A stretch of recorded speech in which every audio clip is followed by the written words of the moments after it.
Olá, pessoal. Hoje é domingo, 1º de março de 2026, e nosso querido amigo e irmão, professor Mohammad Marandi, está aqui conosco. Bem-vindo de volta, professor. Obrigado, Nima. É um grande prazer participar do seu programa. Não é um bom momento para conversar, porque este é um momento triste. Tivemos o martírio do líder supremo do Irã ontem, e isso foi profundamente significativo. Foi extremamente importante para o povo iraniano, para o Irã, para o que o Irã é hoje. Qual é a sua compreensão sobre o resultado de sua administração? Ele está no poder desde logo após a Revolução. O ex-líder supremo do Irã, o Imam Khomeini, faleceu pouco depois da Revolução. E então tivemos o líder supremo Ali Khamenei, substituindo e liderando todos esses anos até agora. Ontem, ele foi martirizado em um ataque dos Estados Unidos e de Israel. Qual é a sua compreensão sobre o Irã hoje? What is your understanding of Iran today? Well, he's received the highest honor. Bem, ele recebeu a mais alta honra, o martírio. E como você sabe, para os xiitas em particular, e para pessoas ao redor do mundo, defender os oprimidos e lutar contra o opressor é uma parte muito profunda e importante da nossa tradição religiosa e cultural. Seja o santo profeta, seu genro Imam Ali, ou os imames, mas em especial o Imam Hussein em Karbala e sua irmã, os sacrifícios que fizeram e a forma como permaneceram firmes contra o opressor de seu tempo tiveram uma enorme influência sobre a sociedade iraniana e o eixo da resistência. Essa é uma das razões pelas quais eles sempre foram tão firmes em seu apoio à causa palestina. Mas não apenas aos palestinos. Quando os venezuelanos estavam em crise há alguns anos, quando os americanos impuseram um bloqueio econômico, os iranianos foram em seu auxílio. E o mesmo aconteceu com os cubanos, na medida do possível, porque, é claro, o Irã está sob sanções de máxima pressão e suas capacidades são limitadas.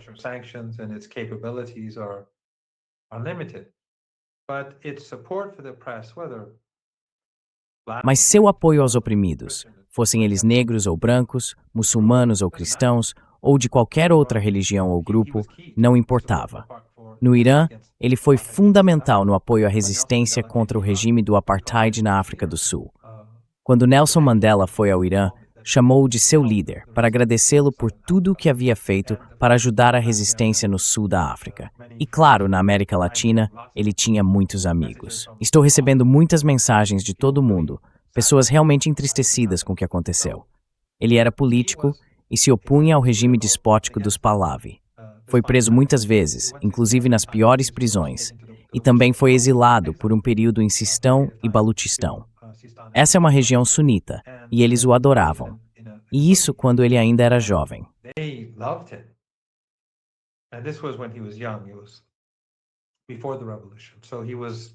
Ele foi ativo antes da Revolução, por isso foi exilado e preso várias vezes. Depois da Revolução, tornou-se um dos líderes. Na verdade, entre a liderança, ele era o mais jovem das figuras principais. Assim que a guerra começou, ele se voluntariou e partiu, mesmo sem ter experiência militar. Aprendeu a lutar na linha de frente. Isso aconteceu numa época em que as forças armadas iranianas estavam em péssimas condições, porque durante a Revolução, muitos recrutas e oficiais deixaram o exército em solidariedade ao povo. Eles abandonaram as forças armadas. E então, depois ou durante a Revolução, muitos generais e altos funcionários deixaram o país, e alguns dos envolvidos na morte de civis foram presos.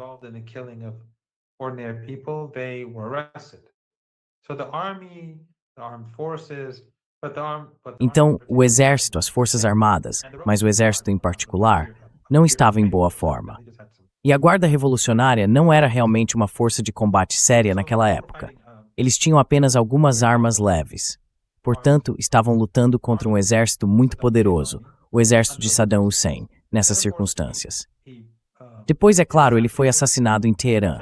Ele era muito bom em caligrafia, sua letra era linda. Ele perdeu o braço direito.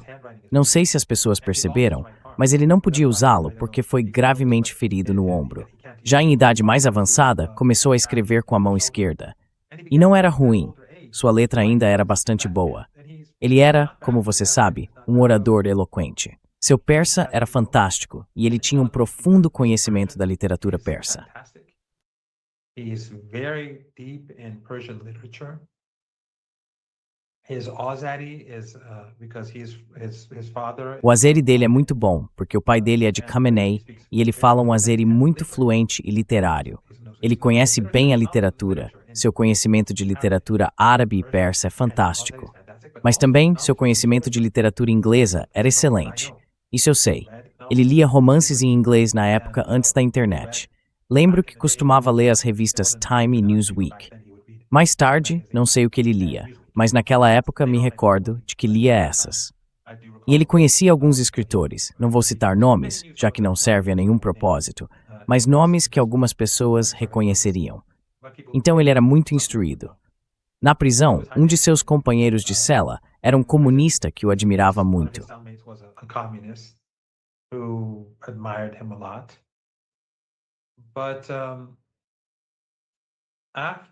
Mas depois que ele foi assassinado, bem, depois da Revolução, ele se tornou presidente.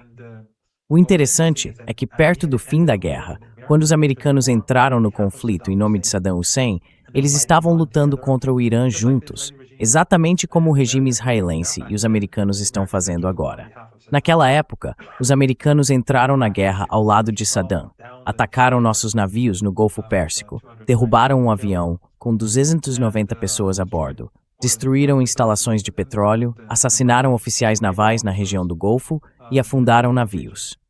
Naquele momento, como os combates não iam bem, porque o Irã enfrentava dois inimigos, ele deixou o Irã durante a fase final da guerra, que foi o período mais difícil, junto com o início da guerra, quando ele também havia sido voluntário.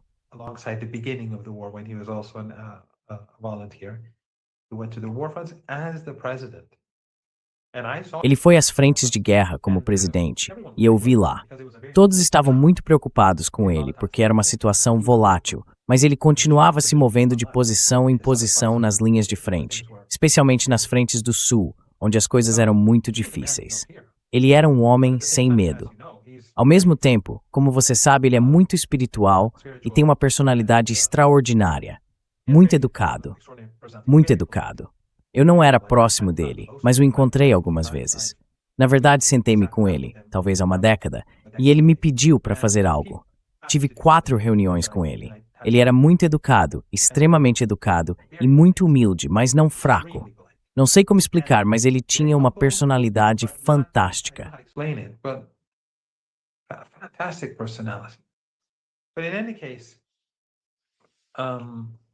Mas de qualquer forma, quando o Ayatollah Khomeini faleceu em 1989, ele se tornou o líder. E claro, o Ayatollah Khomeini era uma figura imponente. Ele era a revolução, a pessoa que derrubou o Shah.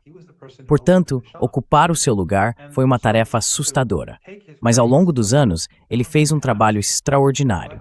Durante toda a sua liderança, os americanos conspiraram contra ele. O Ocidente conspirou contra ele, sempre, e contra o Irã e a República Islâmica. Ele liderou enquanto diferentes presidentes assumiam, cada um com visões de mundo muito distintas, desde o Sr. Rafsanjani, que adotou políticas econômicas liberais durante a década de 1990. Lembre-se, isso foi numa época em que a esquerda em todo o mundo havia desmoronado.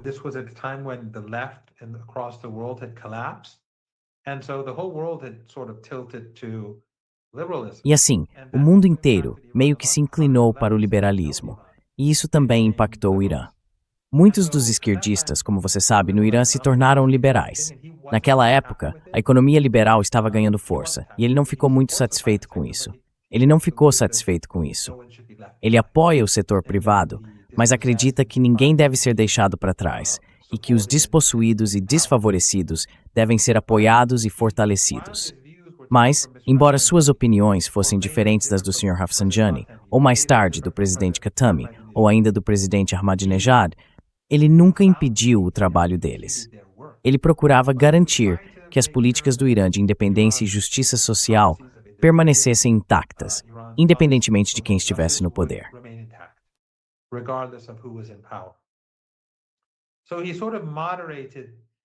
the different presidents. Então, de certa forma, ele atuava como moderador entre os diferentes presidentes, porque às vezes passávamos de uma posição radical para outra completamente diferente.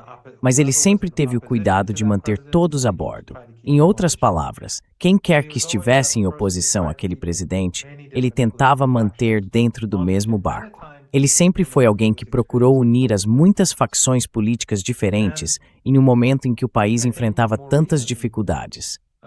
E acho que mais recentemente, as pessoas perceberam como durante a Guerra de 12 Dias, apesar do ataque relâmpago, ele conseguiu administrar a situação e unir o país e as Forças Armadas. Affairs and brought the country together and the armed forces together. And after, I don't know, 17 hours. Depois de, não sei, 17 horas, não tenho certeza de quantas horas foram, o Irã começou a retaliar e gradualmente a maré virou.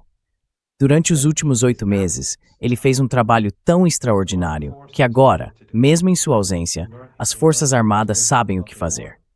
Elas aprenderam com a experiência da Guerra de 12 Dias. Ele sabia que haveria outra guerra e preparou todos para essa situação. E embora o Irã não tenha sido pego de surpresa desta vez, é inevitável que quando um ataque relâmpago, haja baixas. Continuavam dizendo que ele estava se escondendo, não estava. He did not want. They constantly said he was in hiding. I would have preferred that he was hidden somewhere. Eu teria preferido que ele tivesse sido escondido em algum lugar, mas ele disse, muitas pessoas não podem deixar suas casas, eu não quero deixar a minha. Então ele foi martirizado enquanto jejuava durante o Ramadã, em seu escritório, durante uma reunião. E isso, acredito, afetou profundamente a sociedade iraniana e também pessoas fora do Irã. Pode-se ver que a simpatia e o apoio à República Islâmica hoje vão muito além de suas fronteiras e muito além da religião.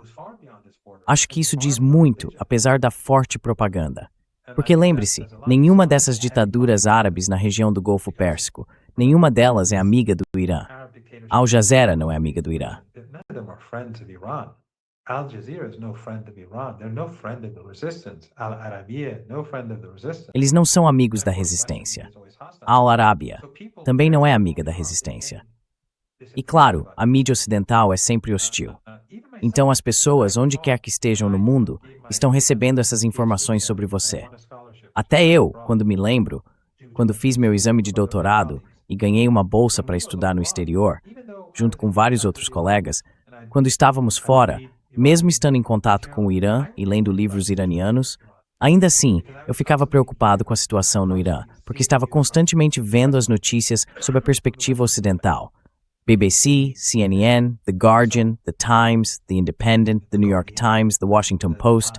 The Independent, The New York Times, Washington Post, and that it gives you a very one-sided and warped. Isso te dá uma compreensão muito unilateral e distorcida do Irã.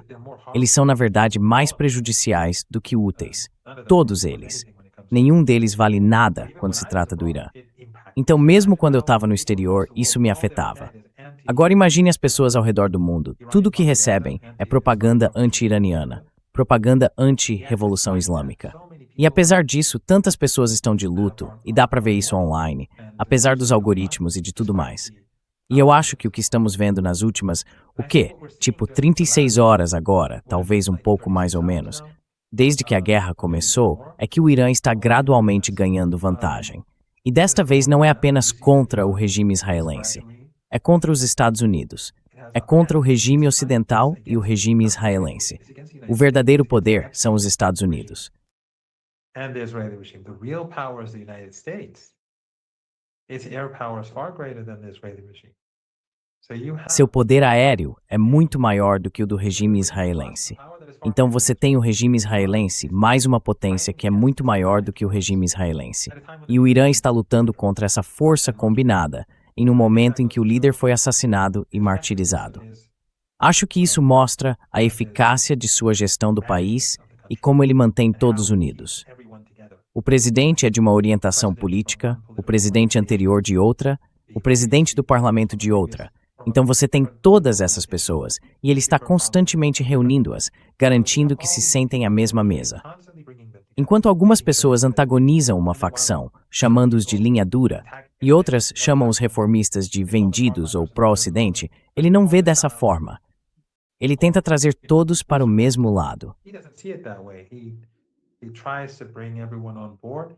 The extremists, of course, they do what they do and they don't care about any. Os extremistas, é claro, fazem o que fazem e não se importam com mais nada, independentemente de sua orientação política. Mas ele conseguiu manter o país avançando. Hoje, o Irã está efetivamente ganhando vantagem sobre os Estados Unidos e o regime israelense, junto com a força combinada de todos os atores regionais. Os estadunidenses estão usando o espaço aéreo turco para que os aviões AWACS da OTAN recolham informações de inteligência. Estão usando bases na Turquia, suas bases de radar, para ajudar o regime israelense tanto ofensiva quanto defensivamente. Em toda a região do Golfo Pérsico, estão usando todas as bases disponíveis lá. It's using all the bases there. It's using Está usando uma base aérea no interior da Arábia Saudita e perto de Amman, na Jordânia, a outra base importante. Então todos esses países da região, OTAN, Canadá, Austrália, Nova Zelândia, todos eles estão contra o Irã nesse eixo de resistência. Ainda assim, ele conseguiu fazer algo notável. Apesar de um segundo ataque no estilo Blitzkrieg, eles não conseguiram obter vantagem sobre o país. Ele era muito inteligente em política externa. Entendia os Estados Unidos melhor do que qualquer outra pessoa. Por exemplo, antes da Guerra de 12 Dias, quando permitiu que o governo iraniano participasse de negociações indiretas, era um governo novo, eles tinham esperança de chegar a algum resultado. And they were hoping to get somewhere. So he did not want to say no to the new president. Então ele não queria dizer não ao novo presidente. Ao mesmo tempo, queria garantir que os Estados Unidos não nos colocassem numa situação política difícil. Por isso, ele permitiu negociações indiretas. E então vimos, enquanto ele conduzia cuidadosamente as conversas, como os americanos continuavam mudando as regras do jogo. No início, tenho certeza de que você se lembra, Wyckoff foi à Fox News e disse que sim, eles podiam enriquecer o urânio para gerar eletricidade. Rice, as regras, e depois, decimuamente. E entre as rodas cis, escuspa para Kawarimouth, e o fizer. They had conspired to attack Iran and they carried it out. So what he did through those negotiations is Então, o que ele fez por meio dessas negociações foi mostrar aos iranianos comuns e à comunidade internacional que o problema não é o Irã, são eles. Dessa vez, ele fez a mesma coisa. E foi muito cuidadoso ao escolher Omã, porque Omã é mais equilibrado que os demais. A Turquia está constantemente tentando conseguir algo dos americanos, fazer algo que beneficie os Estados Unidos para em troca obter alguma vantagem. Erdogan tem seus próprios interesses, não os do Irã, nem os da Palestina, nem nada disso. Mas Omã é mais equilibrado. Então, o ministro das Relações Exteriores de Omã foi aos Estados Unidos, disse que havia progresso, e então os Estados mais atacaram.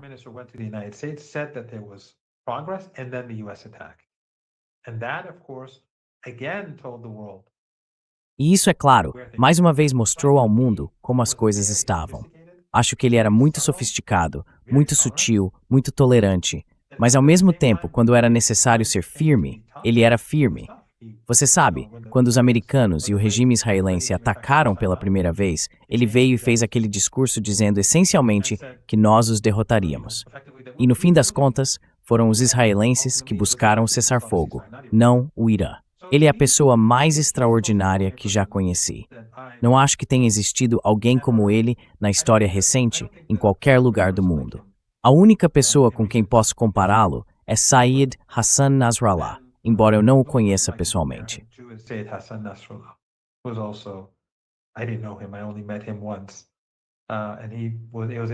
Eu só o encontrei uma vez. E ele era... Foi interessante porque falava persa fluentemente e tinha um sotaque bem bom também. Mas ele era uma pessoa extraordinária. Lutou pelo povo da Palestina. Ele é um mártir pela Palestina. O maior mártir pela Palestina, eu acho, de todos os tempos. E acredito que todo o trabalho que ele fez para criar esse eixo da resistência terá sucesso. Isso vai diminuir o poder do Ocidente, lenta, mas seguramente, e assim diminuir o poder do sionismo. E hoje vemos que o sionismo é agora desprezado em todo o mundo. Isso é por causa do que o eixo da resistência fez nos últimos 2 anos, e não sei, 5 meses, digamos assim. Over the last 2 years and I don't know how many months, 5 months, let's say. We had the head of the Iranian Tivemos o chefe do Conselho de Segurança Nacional do Irã alertando os Estados Árabes de que o Irã está fazendo é direcionado às bases americanas em seus países. E como o Irã não reconhece essas bases como parte de seu território, eles as veem como parte dos Estados Unidos, é por isso que o Irã as está atacando. Você acha, ou tem a impressão, de que a Arábia Saudita ou os Emirados Árabes Unidos poderiam entrar no conflito? It's not impossible, but obviously Não é impossível, mas obviamente o Irã tem todo o direito de atacar todos esses países, porque não se trata apenas de bases dos Estados Unidos. Eles têm ativos em diferentes partes do país e na cidade. A CIA tem seus escritórios, o exército dos Estados tem os seus, Trump tem os dele, e Witkoff e outros têm seus próprios interesses. Eles são o inimigo. O inimigo está bombardeando o Irã e está usando esses países. Todos são cúmplices, cada um deles. Pode querer o pode não precisa ser neutro, mas permitir que seu território seja usado contra seu vizinho. Isso não é aceitável. Então ela vai lidar com isso. E está andando com isso. That's not acceptable. So Iran is going to deal with that, and it is dealing with that. But have no doubt, if the UAE moves against Iran, Mas não tenha dúvida, se os Emirados Árabes Unidos agirem contra o Irã, será o fim dos Emirados. A Arábia Saudita não está em posição de lutar contra o Irã. Quero dizer, o que a Arábia Saudita poderia contribuir ou acrescentar ao que os Estados Unidos já estão fazendo? Mas a Arábia Saudita, se for atacada pelo Irã, é muito vulnerável. É um deserto com petróleo. Você sabe como o Ocidente gosta de chamar a Rússia de posto de gasolina. Se algum país merece esse rótulo, mesmo que não seja totalmente preciso, seria a Arábia Saudita. A Arábia Saudita é completamente dependente de suas exportações de petróleo e, portanto, é totalmente vulnerável. Então, se eles não querem que o Irã ataque, deveriam expulsar todas aquelas forças de ocupação. then they should expel all of those Epstein forces. All Epstein forces, if they leave, Todas as forças dos Estados Unidos e do Ocidente, se deixarem a Arábia Saudita ou os Emirados, então acabou, não há problema. Mas eles estão travando uma guerra contra o Irã, usando o território deles, usando suas bases aéreas na Arábia Saudita em particular. Eles também estão usando as bases aéreas nos Emirados. Eles têm todo tipo de instalações, locais de coleta e monitoramento de inteligência, fora das bases militares. Isso não é aceitável. Isso significa fazer parte de uma guerra contra o país. Então veremos o que acontece com a Arábia Saudita e os Emirados. Mas se fizerem um movimento tolo, darão ao Irã o direito de lidar com eles de uma forma muito diferente do que está fazendo agora. very differently from what they're doing now. I forgot to ask you. Esqueci de te perguntar. Muitas pessoas em nosso público não sabem o que está acontecendo no Irã na ausência do líder supremo. Quem está liderando o país enquanto ele está ausente? You know, Nima, you know this, and I'm bored. Sabe, Nima, você sabe disso, e estou te entediando, mas a Constituição do Irã é muito sofisticada. O Ocidente gosta de retratar todas as entidades não ocidentais como pouco sofisticadas, enquanto afirma ser o lado sofisticado. A Constituição iraniana é, na verdade, muito sofisticada e tem funcionado muito bem nos últimos 47 anos. Após o falecimento do Imam Khomeini em 1989, logo depois da guerra, no dia seguinte tivemos o Ayatollah Khamenei como líder, escolhido pelo Conselho de Especialistas, que é um órgão eleito que escolhe e também pode destituir um líder. Tivemos o assassinato do presidente e do primeiro-ministro juntos, naquela época. Foi algo muito sério. Naquele tempo, a Constituição era um pouco diferente. Tínhamos um primeiro-ministro, ambos foram assassinados juntos e então tivemos novas eleições. We had a prime minister. They were both assassinated together. We had new elections. We've gone through multiple crises because the West has Passamos por várias crises porque o Ocidente sempre quis nos prejudicar. Por quê? Porque fomos independentes, porque fomos pró-Palestina, porque apoiamos movimentos de libertação em todo o mundo, no sul da África, na América Latina e assim por diante. Temos trabalhado contra o Império. Desde o início da década de 1980, o Irã apoiava a resistência no Líbano para expulsar os israelenses, porque os israelenses haviam ocupado o Líbano e capturado a capital em 1982. Portanto, passamos por muitas crises. A Constituição é muito clara. Quando perdemos o líder, seja por falecimento ou martírio, como no caso do Ayatollah Khomeini, há um conselho, um representante do Conselho Guardião, que é diferente do Conselho de Especialistas. Which is different from the Council of Experts. The President and the Head of the Judiciary, O presidente e o chefe do judiciário formam um conselho que administra as coisas até que um novo líder seja escolhido. Quem escolhe o líder? O Conselho de Especialistas, o órgão eleito composto por altos, bem como chamá-los, especialistas em direito islâmico, jurisprudência, juristas de alto escalão, de certa forma como advogados. Então, por enquanto, esse conselho cuidará dos assuntos e depois que o novo líder for escolhido, esse líder assumirá e terá a mesma autoridade que o Ayatollah Khamenei tinha. Acho que teremos continuidade. O próximo líder provavelmente seguirá políticas semelhantes às do Ayatollah Khamenei.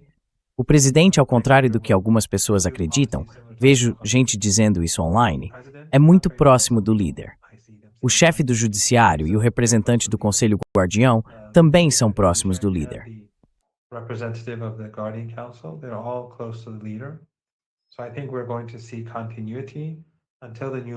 Então acho que veremos continuidade até que o novo líder assuma e depois ainda teremos continuidade.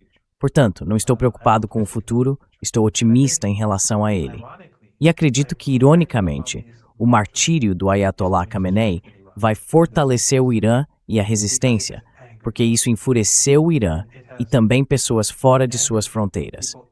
Veja o que está acontecendo no Iraque, por exemplo, no Paquistão. Essa é uma força com a qual os americanos terão de lidar nos próximos dias e semanas em toda a Ásia Ocidental, em um momento de guerra.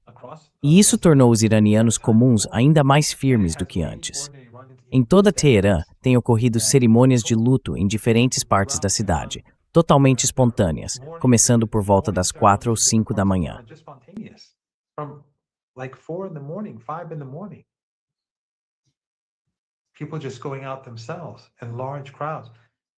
As pessoas estavam simplesmente saindo em grandes multidões. Muita gente ficou nas ruas até tarde da noite passada, em apoio ao Estado, mas nem sabiam que ele havia sido martirizado naquele momento. Então as pessoas ficaram acordadas até de manhã e desde cedo já estavam nas ruas. Esse é o clima. Agora, o Ocidente quer se concentrar naqueles que não gostam da Revolução Islâmica e da resistência e que apoiam o regime de Israel ou os Estados Unidos. Mas esse é um pequeno grupo. Você os vê nos campi, os vê em diferentes lugares, eles não são significativos. E agora se tornaram ainda menos numerosos depois da guerra, quando alguns desses que pensavam que, são jovens ingênuos. Eles assistem à mídia ocidental e acham que sim, querem trazer liberdade e tudo mais. E então a primeira coisa que acontece é que eles massacram, como foi mesmo, cerca de 165 crianças em uma escola em Minab.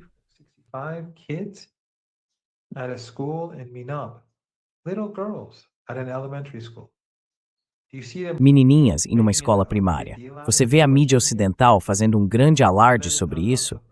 E então acho que quase 20 meninas em uma academia, em um ginásio, que estavam praticando vôlei. Eu já vi pessoas terem esse tipo de coisa com meninas. Então eles as massacraram. E as pessoas veem isso. As pessoas veem o que fizeram com essas meninas. Como as mataram, como não tem vergonha, nem arrependimento, nem pedido de desculpas, nada. A mídia ocidental as ignora, mas em vez disso, finge que milhares de, manifestantes pacíficos estão sendo mortos nas ruas em uma época em que não havia internet e eles nem poderiam saber o que estava acontecendo no Irã. Eles faziam essas acusações falsas como se fossem reais, mas ignoraram isso.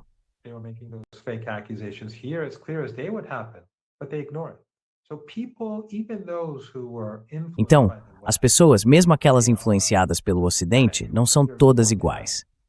Sempre vai haver algumas que simplesmente mantêm os olhos fechados, como esses salafistas que são hostis ao Irã, não importa o que aconteça. Mesmo quando Trump diz algo como eu instalei, eu grito, e eles ainda dizem não, ele é bom. Não importa quanta evidência você apresente de que tudo isso foi um plano da CIA para ajudar o regime israelense, eles não aceitam. Essas pessoas, por serem tão profundamente sectárias e irracionais, são como alguns daqueles esquerdistas na Europa que sempre foram hostis ao Irã. Eles se juntavam a movimentos anti-guerra para impedir a guerra contra Saddam Hussein, da qual eu participei. E o Irã também se opunha a essa guerra.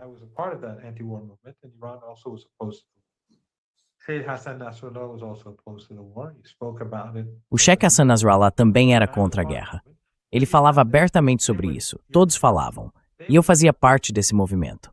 Mas esses esquerdistas, especialmente os europeus, se juntavam a movimentos anti-guerra. No entanto, no caso da Síria, como de alguma forma está ligada ao Irã, acabaram apoiando a CIA. Então há algumas pessoas, sejam esses grupos takfiri ou salafistas, ou esquerdistas ocidentais, ou até liberais iranianos, que simplesmente fecham os olhos, não importa o que aconteça. Eles nunca querem enxergar a realidade. É preciso seguir em frente, discutir é perda de tempo. Mas as pessoas, depois de seu martírio, tornaram-se mais firmes. E eu acho que isso foi um grande erro de cálculo. Ele conseguiu o que queria, não tenho dúvida. Ele já havia dito isso muitas vezes antes. Mas isso fortaleceu a determinação do povo iraniano e gerou maior apoio ao eixo da resistência, tanto além das fronteiras do Irã quanto dentro do país. Portanto, vejo isso como um fracasso para o Ocidente.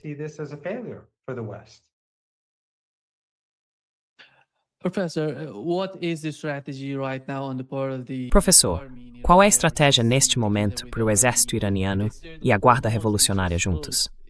O Estreito de Hormuz está fechado e temos visto muitas imagens vindas de Israel. O Irã está atingindo Israel de maneiras que nunca haviam sido vistas antes. Então, qual é a estratégia? O foco está no Estreito de Hormuz e em Israel? Ou eles também vão mirar nos americanos?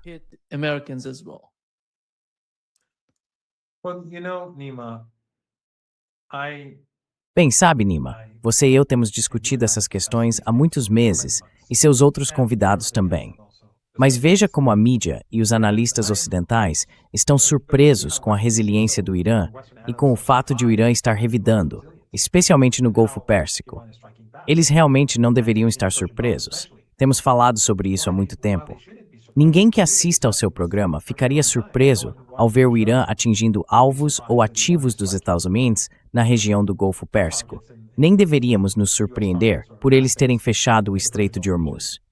Isso apenas mostra o nível de ignorância entre os analistas ocidentais sobre o Irã e entre os políticos e líderes ocidentais em geral por estarem surpresos quando nada do que está acontecendo agora deveria surpreender você ou a mim. Nothing that is happening right now should surprise you or me. And it doesn't, obviously. I think that E não tem, obviamente. Acho que o Irã está fazendo a mesma coisa que fez com a Turquia durante a Guerra de 12 Dias. Eu não sei o que o futuro reserva, e não sei quais são os planos, obviamente, mas acho que o Irã está aumentando a pressão aos poucos. Está tornando as coisas gradualmente mais difíceis. Então, hoje você viu um navio no Estreito de Hormuz ser atingido e outro navio, acho, foi atacado logo antes de o Irã começar. E aí você tem a mira voltada, especialmente para os Emirados. O foco está nos Emirados. Por quê? Porque os Emirados são os mais próximos do regime israelense. E os israelenses e americanos têm muitos recursos lá. Mossad, CIA, Forças Armadas e assim por diante. E também, como discutimos antes, as capacidades de mísseis do Irã são extraordinárias. E o Irã não tem apenas 2.000 mísseis. Acho que foi isso que os israelenses disseram, ou algo assim. Eu não me lembro do número. A quantidade de mísseis que o Irã possui e que podem atingir Israel é muito maior. Então o Irã está aumentando gradualmente o número de mísseis. Eles começaram com drones antigos. Se você observar, não tenho 100% de certeza, mas tenho 95%, a instalação de radar que foi atingida no Golfo Pérsico foi atingida por drones antigos. E muitas das instalações que foram atacadas também foram atingidas por drones antigos. Então, os americanos não conseguiram detê-los. o que diz muito sobre suas defesas aéreas. As defesas aéreas deles no Golfo Pérsico não eram boas, mas o Irã tem usado drones e mísseis antigos, com alguns mísseis mais novos aqui e ali. Basicamente, estão sendo usados mísseis de primeira geração, e eles estão conseguindo passar. Mas isso também está esgotando as defesas aéreas do regime israelense e dos americanos.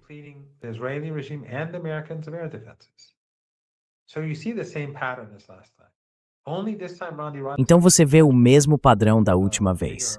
Só que desta vez, o Irã está enfrentando um inimigo muito maior, porque os Estados Unidos são muito mais poderosos do que o regime israelense. E o poder do regime israelense é o poder dos Estados Unidos. Sem o apoio dos Estados Unidos, ele entraria em colapso em poucas semanas. Então acho que o Irã está aumentando a pressão no Golfo Pérsico. Teremos que ver o que acontece quando os mercados abrirem na manhã de segunda-feira. Começa na Ásia Oriental e na Austrália e assim por diante. Mas teremos que ver o que acontece na segunda-feira e o que acontece com o preço do petróleo e do gás e assim por diante. Os iranianos estão aumentando gradualmente a pressão. Eles não querem criar uma crise global. Não querem destruir a economia global. O Irã não queria a guerra em primeiro lugar. Nenhum de nós quer guerra. Mas se ela for imposta a você, você luta.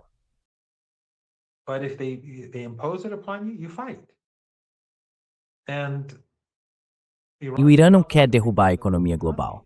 O Irã não tem a mesma crueldade que a classe Epstein tem. O Irã não é cruel. O Irã quer que a economia global funcione. Mas o Irã vai aumentar cada vez mais a pressão sobre os Estados Unidos. E quanto mais pressão houver, mais a comunidade internacional pressionará os Estados Unidos e mais os americanos pressionarão o regime de Trump. E já eu acho, a pressão está aumentando nos Estados Unidos. Não estou dizendo que isso vai levar a algum lugar, mas o que o Irã quer fazer é aumentar a pressão. E o tempo está a favor do Irã, porque logisticamente é muito difícil para os Estados Unidos, se não quase impossível, sustentar essa guerra por muito tempo. Mas este é o território do Irã.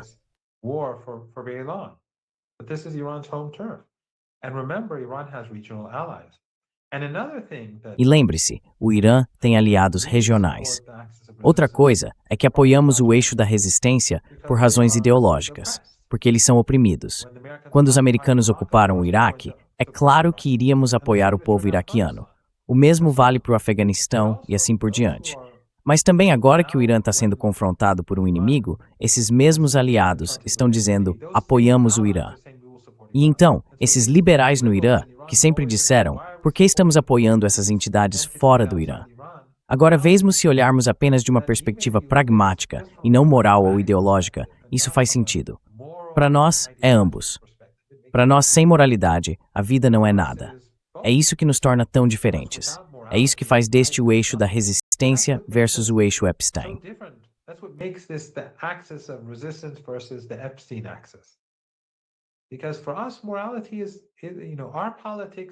Porque para nós, a moralidade nossa política precisa ter moralidade. Nossa existência precisa ter moralidade, tanto em nível individual quanto em nível comunitário e social. Então, os iranianos têm aliados em toda a região e, portanto, podem aumentar a pressão, seus aliados, os iranianos, em múltiplas frentes. E para eles, isso também é existencial, porque sabem que se o Irã for, Deus nos livre, derrotado, todos eles serão derrotados.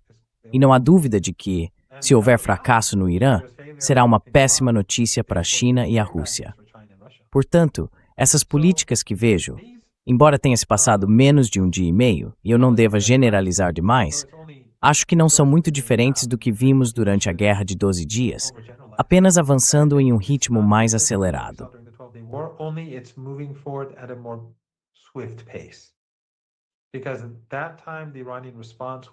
Porque naquela época, a resposta iraniana foi lenta. Desta vez, foi muito rápida, muito firme e em várias frentes.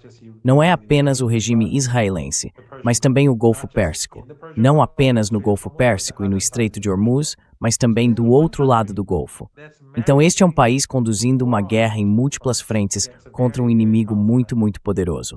Acho isso extraordinário. E claro, essa é a genialidade do Ayatollah Khamenei. Mas novamente, não sabemos o que vai acontecer nos próximos dias.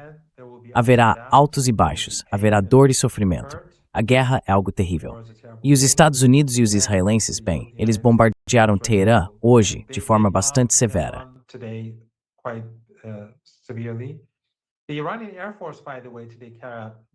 A Força Aérea Iraniana, aliás, realizou hoje grandes ataques aéreos na região do Golfo Pérsico. Muito impressionante. Os americanos não conseguiram impedir nem o regime israelense. Mas, de qualquer forma, guerra é guerra. Acho que o Irã está administrando bem as coisas e vai apertar o cerco a Trump gradualmente. Espero que a pressão dentro dos Estados Unidos aumente para que essa guerra termine mais cedo ou mais tarde. Mas o Irã lutará pelo tempo que for necessário para impor uma derrota estratégica aos Estados Unidos e ao regime israelense. Ou melhor dizendo, ao regime de Trump e ao regime de Netanyahu, ou aos regimes de Epstein, ou como quiserem chamar.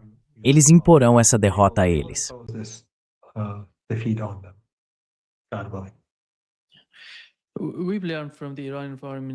Soubemos, pelo ministro das Relações Exteriores do Irã, que o país não precisa de ajuda de ninguém e não está pedindo ajuda a ninguém neste momento específico.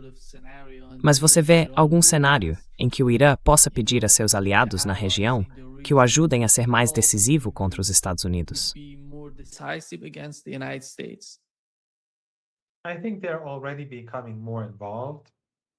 Acho que eles já estão se envolvendo mais por iniciativa própria. Mas, se as tensões aumentarem e o Irã for forçado a agir de forma mais dura na região do Golfo Pérsico e contra o regime israelense, os americanos e os próprios israelenses podem aumentar a pressão ao máximo. E, portanto, os aliados regionais do Irã nesse momento, para mim, por exemplo, digamos, voltando à Arábia Saudita, se os sauditas fizerem algo imprudente, então há o Iêmen. A pressão já está aumentando no Iraque e no Iêmen, mas pode ir muito além disso. Todos eles, acredito, estão em uma coordenação frouxa. Estão apertando os parafusos em todas as frentes, lentamente.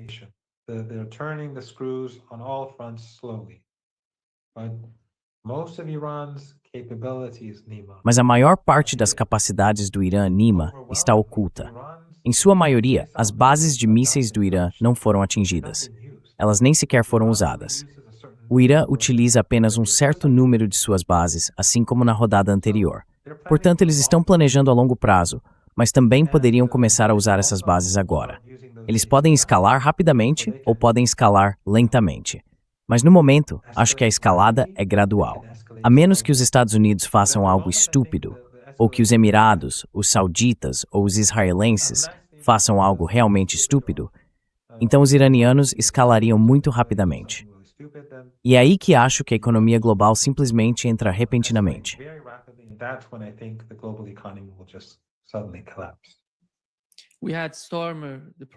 Tivemos Starmer, o primeiro-ministro do Reino Unido, ameaçando o Irã, dizendo que eles vão entrar na luta. Mas para o Irã, quando se trata do Reino Unido, quem é o Reino Unido em todo o cálculo da Ásia Ocidental? Como o Irã vê o Reino Unido?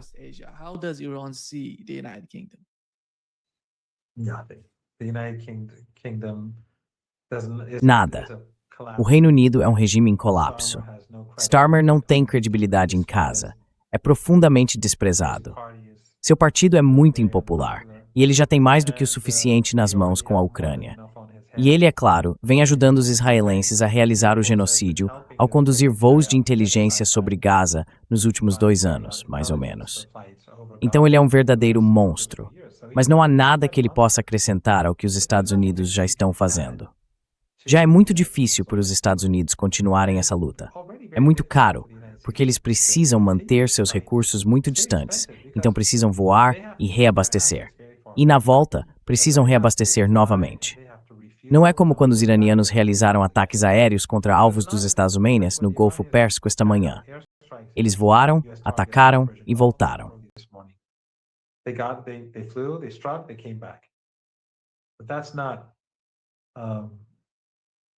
Mas não é assim que funciona para os americanos ou para o regime israelense. Então é muito mais caro. É preciso realizar mais missões. Sabe, cada saída tem menos impacto. E os aviões precisam de revisões, precisam de reparos. Quer dizer, não sou especialista nesse assunto, mas isso não é sustentável. E claro, a logística é um pesadelo. Eles precisam continuar trazendo coisas dos Estados Unidos. Já gastaram muitos bilhões de dólares, mesmo sem disparar mísseis e coisas do tipo, só para trazer todos esses recursos para cá e mantê-los. Portanto, o Reino Unido não pode fazer nada em particular, nem os sauditas ou os emiradenses. Na verdade, os sauditas e os emiradenses estariam dando um tiro no próprio pé se se envolvessem.